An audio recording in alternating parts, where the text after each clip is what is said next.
பாமக நடத்த இருக்கும் சித்திரை முழுநிலவு இளைஞர் பெருவிழாவுக்கு அனுமதி வழங்கக்கூடாது என சென்னை உயர்நீதிமன்றத்தில் தாக்கல் செய்யப்பட்ட மனு நாளை விசாரணைக்கு வரவுள்ளது.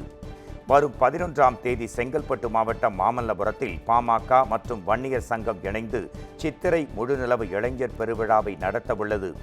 கடந்த 2013ஆம் ஆண்டில் நடைபெற்ற சித்திரை முழுநிலவு திருவிழாவின் போது மரக்காணத்தில் சாதிய கலவரம் உருவாகி பட்டியலின மக்கள் தாக்கப்பட்டு வீடுகள் எரிக்கப்பட்டு 4 பேர் உயிரிழந்ததால் அதன் பின் அரசு இந்நிகழ்ச்சிக்கு அனுமதிக்காததை சுட்டிக்காட்டி தற்போதைய நிகழ்வுக்கு தடை விதிக்க கோரி வடநெமிலி பஞ்சாயத்து தலைவர் பொன்னுரங்கம் உயர்நீதிமன்றத்தில் மனு தாக்கல் செய்திருந்தார். இம்மனு நாளை நீதிபதி எல் விக்டோரியா கௌரி முன் விசாரணைக்கு வர இருக்கிறது. ஆபரேஷன் சிந்தூர் வெற்றிக்கு வாழ்த்து தெரிவித்துள்ள பாஜக மாநில தலைவர் நயினார் நாகேந்திரன் 2026 தேர்தலில் வெற்றிவேல் வீரவேல் எனும் ஆபரேஷனை ஆரம்பிப்போம் என்று கூறியிருக்கிறார். திருநெல்வேலியில் செய்தியாளர்களிடம் பேசிய அவர், இந்தியா சுதந்திரம் அடைந்த போது ஏற்பட்ட சந்தோஷத்தை விட இன்றடைந்த சந்தோஷம் மிகவும் மகிழ்ச்சியான நாளாக அமைந்துள்ளதாகவும், பிரதமர் நரேந்திர மோடி தனிநபர் அல்ல 140 கோடி இந்தியர்களின் சிகரமாக விளங்குகிறார் என்றும் தெரிவித்தார். தேச ஒற்றுமை பிரச்சினை குறித்து தமிழக முதலமைச்சர் வரவேற்று பேசியதற்கு தன்னுடைய நன்றியை தெரிவித்துக் கொண்ட அவர், பாஜக கூட்டணிக்கு வருமாறு திருமாவளவனிடம் பேசவில்லை என்றும் கூறினார்.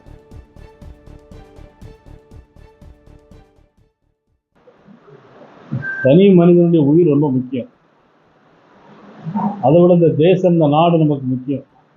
என்னைக்கு தனி மனிதனுக்கு ஒரு மரியாதை இல்லையோ, என்னைக்கு இந்திய நாட்டில் நமக்கு வாழ முடியாத சூழ்நிலை ஏற்படுதோ, அப்போவே நாம் ஒவ்வொருவரும் நம்ம இழந்து விட வேண்டிய ஒரு சூழ்நிலை வரும்.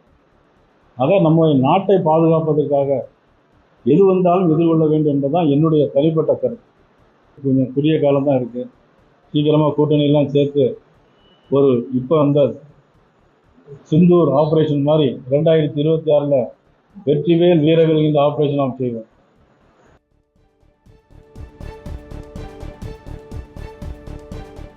ஆபரேஷன் சிந்தூர் நடவடிக்கை மூலம் பிரதமர் நரேந்திர மோடி தீவிரவாதத்திற்கு எதிராக சாட்டையை சுழற்றி இருப்பதாக முன்னாள் அமைச்சர் செல்லூர் ராஜு கூறியுள்ளார். மதுரை மேற்கு சட்டமன்ற தொகுதி பைக்காரா பகுதியில் புதிய நியாய விலைக்கடை பூமி பூஜை விழாவில் பங்கேற்ற முன்னாள் அமைச்சர் செல்லூர் ராஜு செய்தியாளர்களிடம் பேசுகையில், தீவிரவாதத்தை தடுக்க பிரதமர் நரேந்திர மோடி எடுக்கும் நடவடிக்கைக்கு அனைவரும் உறுதுணையாக இருக்க வேண்டும் என்று கேட்டுக்கொண்டார்.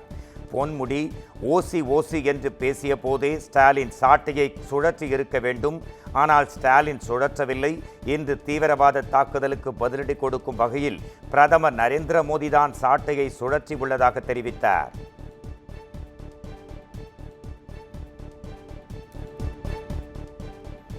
எடப்பாடியார் உத்தரவிட்டால் அதிமுகவைச் சேர்ந்த 1000 இளைஞர்களுடன் யுத்த களத்துக்கு செல்ல தயாராக இருப்பதாக முன்னாள் அமைச்சர் ராஜேந்திர பாலாஜி சூளுரைத்திருக்கிறார். விருதுநகர் மாவட்டம் சிவகாசியில் அதிமுக ஆலோசனை கூட்டத்தில் செய்தியாளர்களிடம் பேசிய அவர், பயங்கரவாதத்திற்கு எதிராக நடைபெறும் இந்த யுத்தத்தில் அதிமுகவின் பங்கு நிச்சயம் இருக்கும் என்றும், பகல்காம் தாக்குதலுக்கு பதிலடி கொடுக்க இந்திய அரசு எடுத்த நடவடிக்கையை உலகமே பாராட்டுவதாகவும் கூறினார். மு.க. ஸ்டாலின் மீண்டும் ஆட்சிக்கு வருவதற்காக புழுகு மூட்டைகளை அவிழ்த்து விடுவதாகவும், அது நடக்காது என்றும் கடுமையாக விமர்சனம் செய்தார்.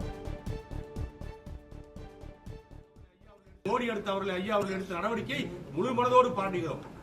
அது மட்டுமல்ல, போருக்கு இந்திய ராணுவம் எடுக்கிற நடவடிக்கைகளுக்கு பிரதமர் மோடியினுடைய கட்டளை நடக்கின்ற நடவடிக்கைக்கு, மத்திய உள்துறை அமைச்சர் அமித்ஷாவுடைய கட்டளை நடக்கின்ற நடவடிக்கைகளுக்கு விருதுநகர் மாவட்ட அதிமுக மேற்கு மாவட்டத்தில் அதிமுக 1000 இளைஞர்கள் எங்களுடைய எடப்பாடியார் கழக பொதுச்செயலாளர் எடப்பாடியுடைய கட்டளை ஏற்று உத்தரவு கொடுத்தால் 1000 பேர் யுத்த களத்துக்கு சென்று துப்பாக்கி ஏந்தி போராடுவதற்கு நாங்கள் தயாராக இருக்கிறோம்.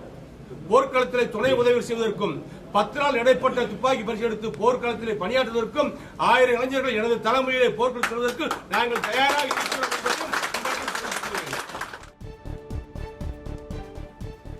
சென்னை மெரினாவில் உள்ள அறிஞர் அண்ணா, கருணாநிதி நினைவிடங்களில் முதலமைச்சர் மு.க. ஸ்டாலின் மரியாதை செலுத்தினார். மு.க. ஸ்டாலின் தலைமையிலான திமுக அரசு பொறுப்பேற்று 4 ஆண்டுகள் நிறைவை முன்னிட்டு மெரினாவில் அமைந்திருக்கும் பேரறிஞர் அண்ணா, கருணாநிதி ஆகியோரின் நினைவிடங்களில் முதலமைச்சர் மு.க. ஸ்டாலின் மரியாதை செலுத்தினார். இதைத் தொடர்ந்து 214 புதிய பேருந்துகளின் சேவையை முதலமைச்சர் கொடியசைத்து தொடங்கி வைத்தார். இதன் மூலம் நெல்லை, மதுரை, கோவை, சேலம், விழுப்புரம் அரசு போக்குவரத்து கழகங்களுக்கு புதிய பேருந்துகள் வழங்கப்பட்டுள்ளன.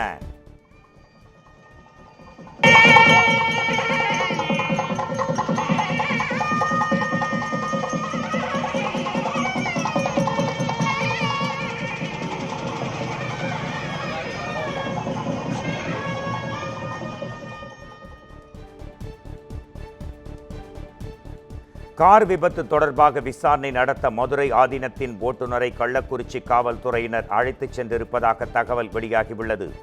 மதுரை ஆதீனம் சென்னையில் நடைபெற்ற நிகழ்ச்சியில் பங்கேற்க காரில் சென்றபோது உளுந்தூர்பேட்டை அருகே மற்றொரு கார் மோதி விபத்துக்குள்ளானது. தன்னை கொலை செய்ய சிலர் முற்பட்டதாக விபத்து குறித்து மதுரை ஆதீனம் குற்றம் சாட்டியிருந்த நிலையில் விபத்து தொடர்பான சிசிடிவி காட்சிகளை வெளியிட்ட காவல்துறை தவறான தகவல்களை மதுரை ஆதீனம் தரப்பு வெளியிடுவதாக தெரிவித்தது.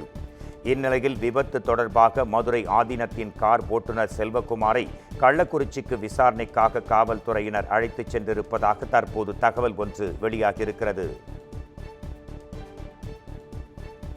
கேரளாவில் பேருந்தில் இருந்து கவனக்குறைவாக இறங்கிய பெண் நிலை தடுமாறி கீழே விழுந்த போது பின் சக்கரத்தில் சிக்கி உயிரிழந்த சம்பவம் பெரும் சோகத்தை ஏற்படுத்தியுள்ளது. வெள்ளாரடா புலியூர் சாலை மாங்கோடு பகுதியைச் சேர்ந்த சுந்தரி என்ற பெண் கன்னியாகுமரி கேரள எல்லைப் பகுதியான பனிச்சமூடு பகுதிக்கு பேருந்தில் பயணம் செய்தார். பேருந்து பனிச்சமூட்டையை அடைந்த போது பேருந்து நிறுத்தத்தில் நிற்கும் முன் அந்த பெண் கவனக்குறைவாக பேருந்தில் இருந்து இறங்க முயன்றார். இதில் நிலை தடுமாறி சாலையில் விழுந்த அவர் பேருந்தின் பின் சக்கரத்தில் சிக்கி உடல் நசுங்கி பரிதாபமாக உயிரிழந்தார். தகவல் அறிந்து சம்பவ இடத்திற்கு வந்த போலீசார் சடலத்தை கைப்பற்றி இந்த விபத்து குறித்து வழக்கு பதிந்து விசாரணை நடத்தி வருகின்றனர். ஈரோடு மாவட்டம் சிவகிரி அருகே நடைபெற்ற இரட்டை படுகொலை சம்பவத்தை முன்னிட்டு சிறப்பு குழுவினர் தீவிர சோதனையில் ஈடுபட்டனர். சிவகிரி அருகே உள்ள மேகரையன் தோட்டத்தில் தனியாக வசித்து வந்த வயதான தம்பதிகளான ராமசாமி, பாக்கியம் ஆகியோர் மர்ம நபர்கள் அடித்து கொல்லப்பட்டு 10 சவரன் நகைகளும் கொள்ளையடிக்கப்பட்டன. இச்சம்பவம் தொடர்பாக 12 தனிப்படைகள் அமைக்கப்பட்டு பல்வேறு கட்ட விசாரணையும் நடைபெற்று வருகிறது. இதற்கிடையில் ஈரோடு மாவட்ட கூடுதல் காவல் கண்காணிப்பாளர்கள், சைபர் கிரைம் குற்றத்தடுப்பு பிரிவு ஆகியோர் தலைமையில் 200 காவலர்கள் கொண்ட சிறப்பு குழு சிவகிரி பகுதியில் உள்ள தோட்டங்கள், வாய்க்கால் கரை மற்றும் சந்தேகத்திற்கிடமான இடங்களில் சோதனை நடத்தினர்.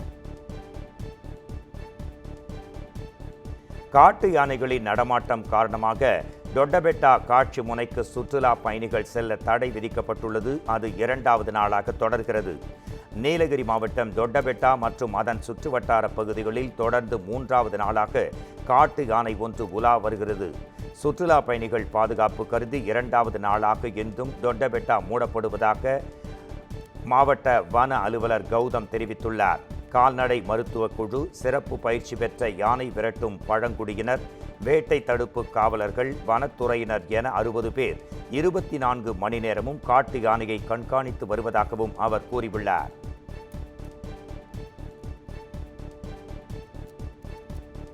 கரூர் மாவட்டம் குளித்தலை அருகே கோயில் திருவிழாவில் நடனமாடியது தொடர்பான மோதலில் சிறுவன் கொலை செய்யப்பட்ட நிலையில் சிசிடிவி காட்சிகள் அது குறித்து வெளியாகியிருக்கிறது.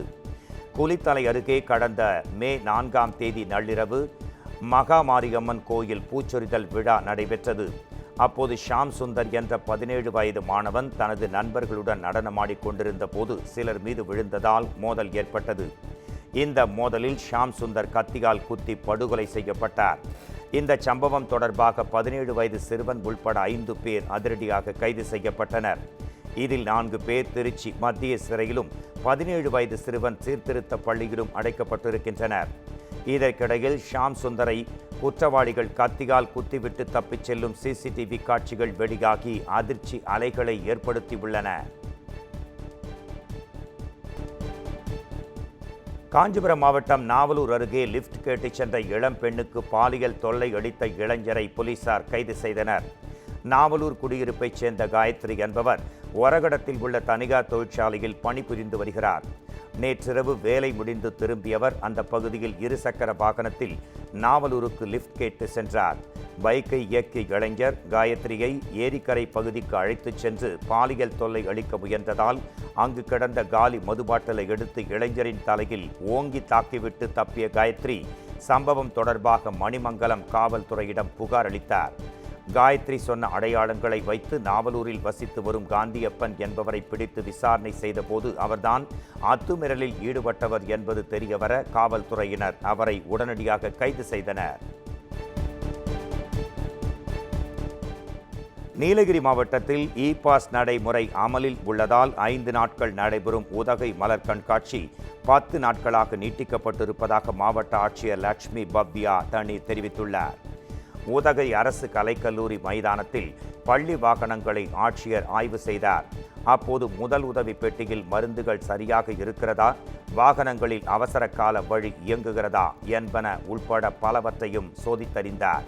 தொடர்ந்து செய்தியாளர்களிடம் பேசிய அவர் 12 மீட்டர் நீளத்திற்கு அதிகமாக இருக்கும் சுற்றுலா வாகனங்கள் மற்றும் கனரக வாகனங்கள் நீலகிரி மாவட்டத்திற்கு வர தடை விதிக்கப்படுவதாகவும் மீறுவோர் மீது கடும் நடவடிக்கை எடுக்கப்படும் என்றும் அவர் எச்சரிக்கை விடுத்தார். வெஹிக்கிள்ஸ் வந்து நாட் அலவுட் இன் நீலகிரி. டூரிஸ்ட்க்கு எல்லாருக்கும் ஒரு இம்பார்ட்டண்ட் தகவல் என்னன்னா, நம்ம கோர்ட் ஆர்டர்ஸ் படி 12 meters 12 meter and above chassis length இருக்கிற வெஹிக்கிள்ஸ் வந்து நீலகிரிஸ் டிஸ்ட்ரிக்ட்டுக்குள்ள வர முடியாது. அது நம்ம ஆர்டிஏ ரீஜனல் டிரான்ஸ்போர்ட் அத்தாரிட்டி வந்து we have banned such vehicles from entering into Nilgiris. So பெரிய பஸ் மோர் தென் அந்த 12 மீட்டர் சேசஸ் இருக்கிற வெஹிக்கிள்ஸ் வந்து நாட் அலவுட் இன் நீல்கிரிஸ். இது இல்லாமல் எல்லாருக்கும் தெரியும், இ-பாஸ் கண்டிப்பாக வாங்கணும் இங்கே வர எல்லா டூரிஸ்ட்டும். தமிழ் திரைப்பட துறையினருக்காக தமிழக அரசு அளித்த பணத்தில் ஆர்.கே. செல்வமணி உள்ளிட்டோர் கையாடல் செய்துள்ளதாக அகில இந்திய ஊழல் தடுப்பு கூட்டமைப்பு தலைவர் அக்னி ஆழ்வார் புகார் தெரிவித்துள்ளார். முன்னதாக அசோக் நகர் காவல் நிலையத்தில் ஏற்கனவே அக்னி ஆழ்வார் அளித்த புகார் சென்னை மத்திய குற்றப்பிரிவுக்கு மாற்றப்பட்ட நிலையில் அதில் விசாரணைக்கு ஆஜரானவர் பணமாலை அணிந்து வந்ததால் பரபரப்பு ஏற்பட்டது.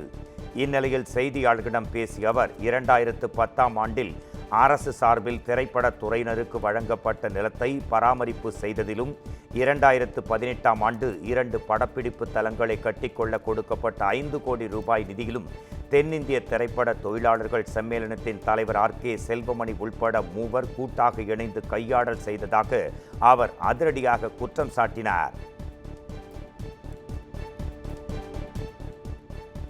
கேரள மாநிலம் திருச்சூரில் புகழ்பெற்ற பூரம் திருவிழாவை முன்னிட்டு 2 மணி நேரமாக வெடித்த வான வேடிக்கை நிகழ்வை ஏராளமானவர்கள் கண்டுகளித்தனர்.